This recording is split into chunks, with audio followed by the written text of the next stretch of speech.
Hola, mi nombre es Misael Martínez y soy alumno del Centro Universitario de la Costa, de la carrera médico cirujano y partero. Este video es por parte de la materia clínica quirúrgica y les voy a hablar un poco acerca de la trombosis. Antes de entrar en este tema, mencionaré la hemostasia y cómo funciona, y así poder comprender cómo se genera la trombosis. La hemostasia es un mecanismo complejo de procesos que culminan en la formación de un coágulo y evitar alguna hemorragia limitando el sangrado de alguna lesión. Su equivalente patológico es la trombosis, el cual puede suceder sin ser provocado por algún daño endotelial. La cascada de coagulación es una serie de reacciones enzimáticas cuya finalidad es transformar fibrinógeno en fibrina para crear un coágulo estable. Explicaré un poco con este diagrama.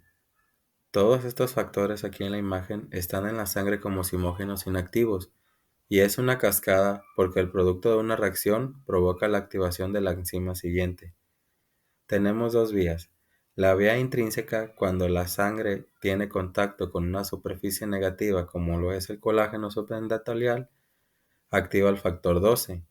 Y la vía extrínseca se activa cuando se lesiona un vaso y éste se expone al factor tisular que activa el factor 7. La formación de un coágulo comienza por la lesión al endotelio, exponiendo al factor von Willebrand y al colágeno de la matriz extracelular. Las plaquetas se unen al factor von Willebrand dando la agregación plaquetaria, cambiando su forma de disco redondo a láminas planas y espiculadas para así aumentar su superficie. A su vez, sintetizan tromboxano, serotonina y bifosfato de adenosina, reclutando más plaquetas. La lesión vascular expone al factor tisular, que se une al factor 7 y lo activa. A su vez, este activa la cascada ya mencionada, culminando en la formación de trombina, que rompe el fibrinógeno circulante para producir fibrina insoluble, generando la trama de fibrina. Así concluye el tapón hemostático, que es la obstrucción local del flujo sanguíneo por un coágulo en algún vaso con el fin de prevenir la hemorragia. Los mecanismos de contrarregulación, mediados por el activador de plasminógeno de tipo tisular, un producto de la fibrinólisis, y trombomodulina, limitan el proceso de hemostasia al lugar de la lesión. La trombosis es una alteración de este proceso en donde se crean coágulos. Cuando las células endoteliales se lesionan o exponen a factores proinflamatorios, pierden muchas de sus propiedades antitrombóticas. Las principales alteraciones que se producen por la trombosis se explican con la teoría de Virchow, que la conforman la éstasis o flujo turbulento, hipercoagulabilidad y lesión endotelial.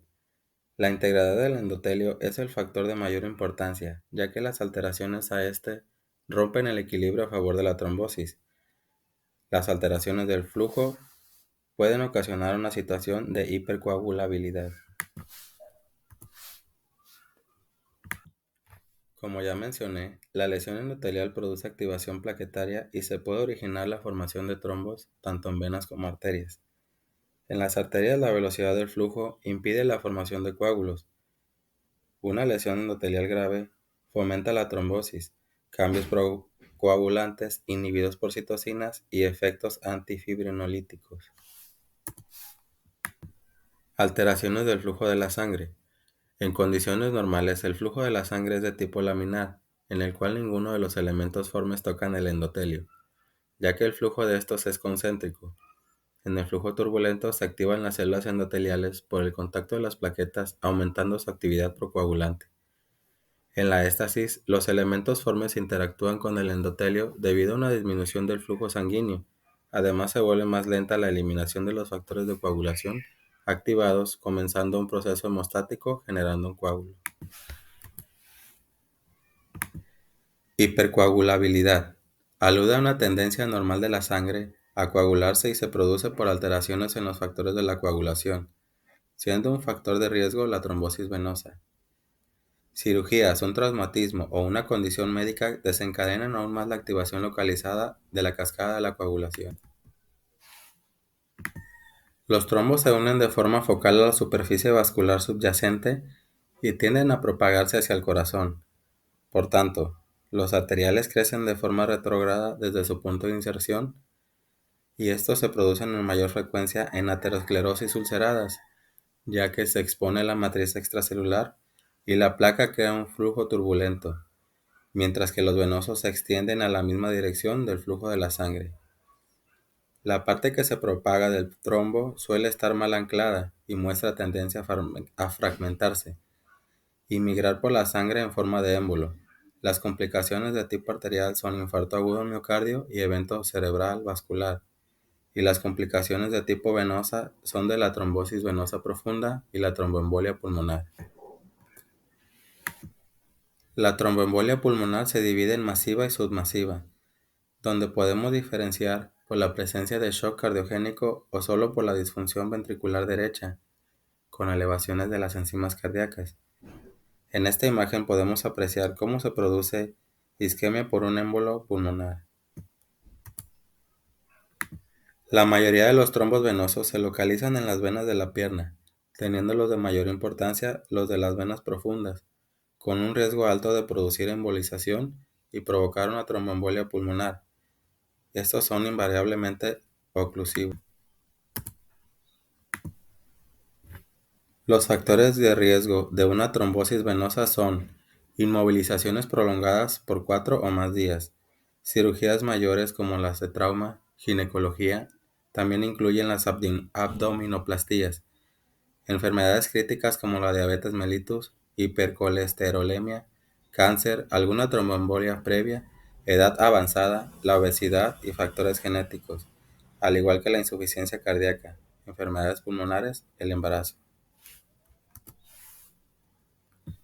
La trombosis venosa es asintomática en la mayoría de los casos, pero puede presentar dolor, hinchazón y eritema comúnmente en las piernas. Cuando se produce un émbolo pulmonar, el dolor torácico y la disnea son característicos.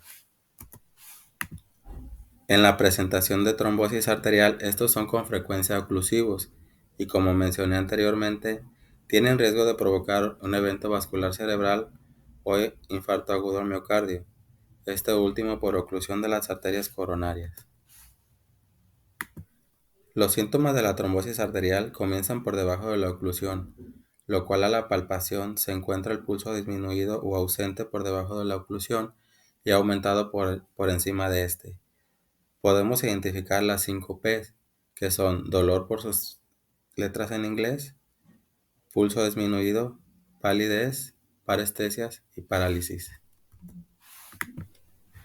En el diagnóstico tenemos diferentes abordajes, por diversos motivos, como el electrocardiograma en caso de un infarto agudo al miocardio por trombosis arterial, un angiotac en el cual se valoran exclusivamente las arterias con el uso de medio de contraste, una resonancia magnética, ecocardiograma para valorar algún trombo transmural, la intervención diagnóstica quirúrgica por cateterismo, un venograma que es una inyección de medio de contraste intravenoso en el cual valoramos el flujo sanguíneo y por medio de laboratoriales se busca el dímero D. Si este es positivo, se justifica la ecografía Doppler. En esta imagen de una tomografía se muestra un émbolo en silla de montar en la bifurcación de la vena pulmonar. En el tratamiento de primera instancia se utilizan anticoagulantes. La intervención quirúrgica como tromboendarterectomía pulmonar que se utiliza en la tromboembolia pulmonar, que es retirando quirúrgicamente los trombos por cateterismo, con la intención de extirparlos o descomponer. A este procedimiento quirúrgico se le añaden fármacos trombolíticos.